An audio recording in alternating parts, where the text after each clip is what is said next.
હું માનું જ નહીં, એવું ક્યારેય કહે જ નહીં. હમણાં હું એને પૂછું છું. જસ્મીન, તમે મારા મમ્મી પપ્પાને અહીંયા આવવા ના પાડી? હા, મેં જ ના પાડી છે કે બુઢિયા અહીં ન આવે. જસ્મીન, જરાક ઇજ્જતથી વાત કરો. ઈ મારા મમ્મી પપ્પા છે. તમને ખબર છે ને હું થયું છે? મારા ભાઈ ભાભી એને ઘરમાંથી બહાર કાઢી મૂક્યા છે. તમે ભૂલ કોની છે? તું આટલી બધી હું કેમ ટેન્શન લેશો? પણ એ ગમે એ કરે ને ગમે ત્યાં રહે, તારે શું છે?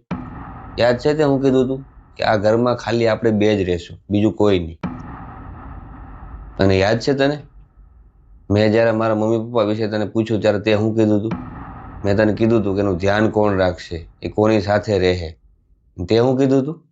એને ધર્મશાળામાં મોકલી દો, એને ગામડે મોકલી દો.